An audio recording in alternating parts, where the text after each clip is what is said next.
J'ai appris à écrire avec une plume et un encrier sur un petit cahier d'écriture cursive. Ces cahiers, au graphisme de lignes bien particulières, étaient spécialement créés pour les majuscules et les minuscules. Il ne fallait surtout pas dépasser. Les tâches étaient proscrites même si la feuille buvard était toujours présente, prête à l'emploi. J'aimais beaucoup la plume et l'encre.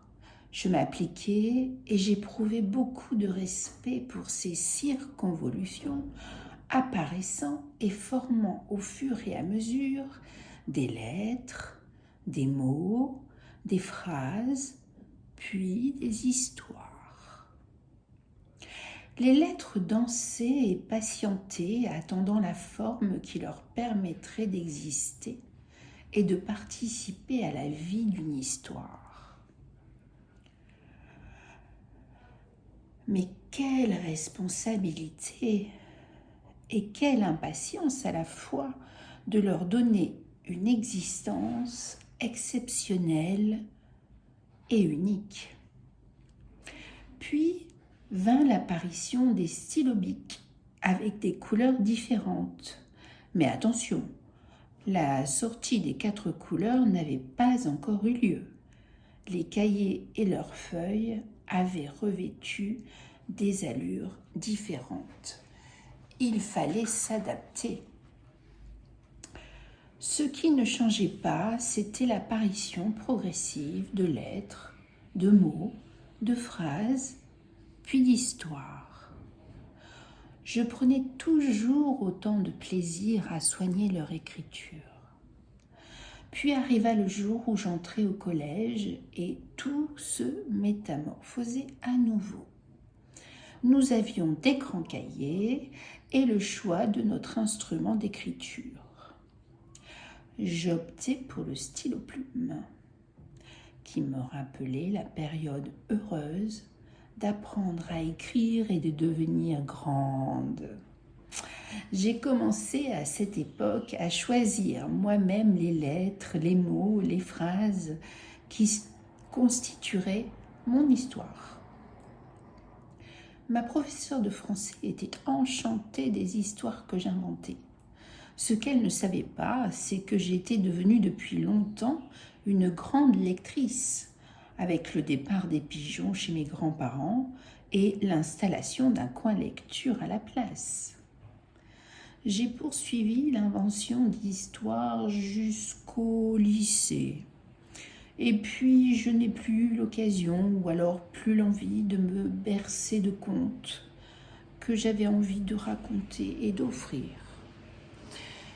Il a fallu que je rencontre bien plus tard de nouvelles personnes qui m'insufflent le goût si particulier et si compliqué à atteindre, la confiance en soi. Et me voici ici, chez Monceau, qui porte le nom du fameux parc, entouré par Catherine, Thaddée, Rémi, de très belles personnes que l'on est heureux de reconnaître. Et me voici avec un stylo rose qui modifie le regard sur la vie en général. J'ai face à moi une feuille blanche, plus besoin de lignes spécifiques pour les majuscules, les minuscules. L'écriture est acquise depuis belle lurette. Et l'envie d'aligner des lettres, des mots, des phrases et d'en faire des histoires pointe à nouveau le bout de son nez. Est-ce un message ? Je ne souhaite plus abandonner mes histoires.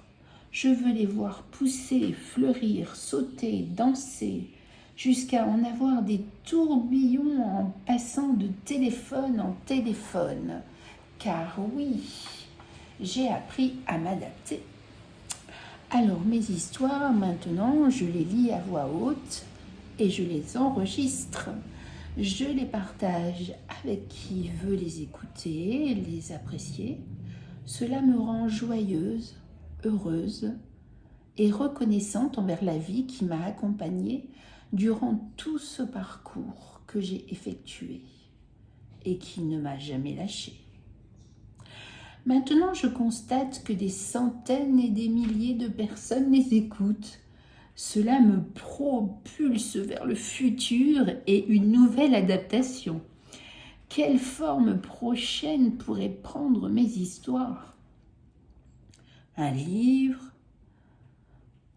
audio, des audios tout simplement. Je n'ai pas de réponse, mais le rêve est bien là.